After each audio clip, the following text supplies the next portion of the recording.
Hola y bienvenidos. Hoy vamos a meternos a fondo con un tema que, bueno, está generando bastante debate, ¿no? ¿Cómo afecta a nuestro cerebro usar herramientas tipo ChatGPT al escribir? Exacto. Vamos a hacer un análisis basado en un estudio reciente del MIT Media Lab, un preprint que se llama Your Brain on ChatGPT, Accumulation of Cognitive Debt. Sí, ese es. Y algunos artículos que lo comentan. La idea es ver qué pasa a nivel neuronal, a nivel de comportamiento, algo que seguro interesa a los profesionales de la psicología. Totalmente. Y vamos a darle vueltas a un concepto que me parece clave, la deuda cognitiva. ¿Qué es esto exactamente? ¿Por qué es tan importante ahora con la IA? Pues mira, la deuda cognitiva es la idea de que al apoyarnos mucho en estas ayudas externas, como la IA, sí reducimos el esfuerzo mental inmediato. Vale, Claro, te facilita la tarea. eso es.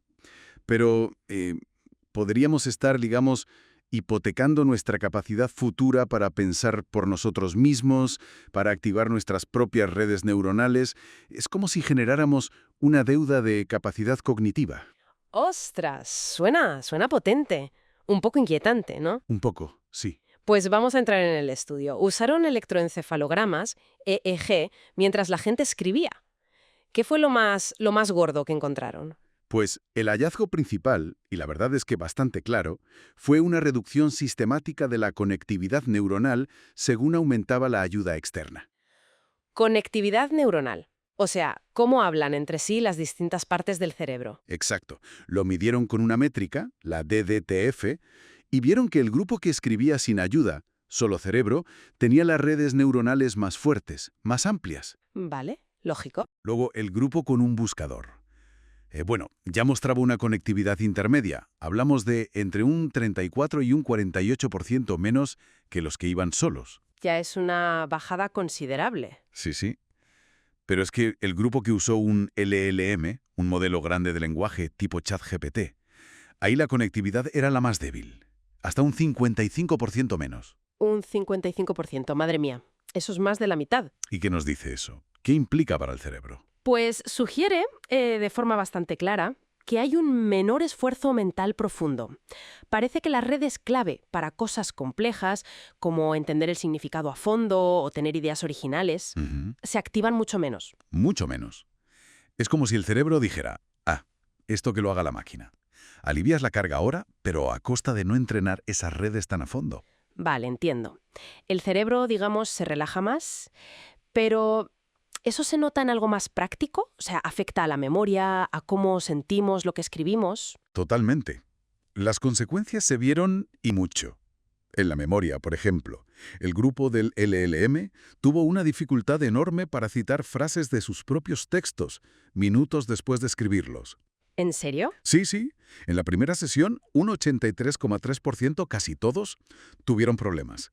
Y lo más fuerte, ninguno dio una cita correcta. Cero. Cero. Pero eso es... Eso apunta directamente a que la información se codifica de forma muy, muy superficial en la memoria. Como externalizas el proceso de generar las ideas, el contenido como que no caló hondo, no se integró bien. Claro, no lo has masticado tú igual. Y además de recordar peor, también sentían el texto como menos suyo, eso de la autoría. Exacto. Reportaron sentir una propiedad, ownership, lo llaman, del texto muy baja, como fragmentada. Como si no fuera del todo suyo. Eso es, lo interpretamos como una disminución de la agencia cognitiva. O sea, sentirse menos dueño del propio pensamiento. Y esto, fíjate, conecta con otra cosa que vieron los profes que evaluaron los textos. ¿Qué vieron? Que los textos del grupo LLM eran muy parecidos entre sí, muy homogéneos, y les faltaba, usaron la expresión alma. Homogéneos y sin alma. O sea que la IA no solo ayuda, sino que iguala un poco por abajo, quizás restando originalidad o pensamiento crítico. Esa es la lectura, sí. Parece que la eficiencia tiene un coste en la voz personal, en la profundidad. Y aquí es donde la deuda cognitiva se ve muy clara. Hubo una cuarta sesión en el estudio, que fue clave. Ajá, ¿qué hicieron? Intercambiaron las herramientas. Los que habían usado IA ahora tenían que escribir solos, y al revés. Ah, ¿y qué pasó? Pues aquí viene lo interesante, la prueba de la deuda. Los que venían de usar LLM y ahora escribían solos, mostraron una conectividad neuronal bastante más débil que los que siempre habían escrito solos. Sus ondas alfa y beta, que asociamos con pensar activamente, estaban como subactivadas. O sea, como si el cerebro se hubiera acostumbrado a no tirar tanto de sí mismo. Exacto. Como si la dependencia previa hubiera embotado, atrofiado un poco esa capacidad de movilizar los recursos internos. La deuda había que pagarla al volver a esforzarse solo. Vaya palo. ¿Y al revés? ¿Los que empezaron solos y luego probaron la IA? ¿Qué tal? Pues mira, el grupo Cerebro ALLM, al usar la IA por primera vez, después de haber hecho ellos el esfuerzo inicial, mostraron un aumento significativo de la conectividad. Anda, un aumento. Sí. En ese caso, la IA no sustituyó el esfuerzo, sino que pareció funcionar como un amplificador, como una herramienta para expandir el pensamiento que ya habían empezado ellos. Ostras, eso cambia mucho las cosas. No es la herramienta en sí, sino cómo y cuándo la usas. Justo. Esa es la gran conclusión. El cómo y el cuándo son cruciales. Usar la IA muy pronto, de forma crítica, como un sustituto total del esfuerzo propio, pues podría dificultar que desarrollemos bien nuestras habilidades de pensar, de escribir. Podría atrofiar esas capacidades. Podría. En cambio, si la integramos más estratégicamente, quizás después de haber pensado nosotros para refinar ideas, explorar ángulos, superar un bloqueo, ahí sí podría ser beneficiosa. Como ese turbo. Vale, resumiendo rápido, usar estos LLMs para escribir parece que baja la intensidad del trabajo cerebral profundo, afecta a la memoria de lo que escribimos y a sentir lo nuestro, y, lo más importante, puede crear esa deuda cognitiva que nos lo ponga más difícil si luego tenemos que pensar solos.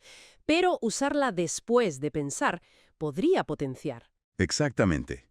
Y esto nos deja con una reflexión final, yo creo que inevitable, sobre todo para psicólogos educadores. A ver. Pues ante esta evidencia de posible atrofia, si se usa mal la IA como sustituto, ¿cómo adaptamos la educación, las terapias?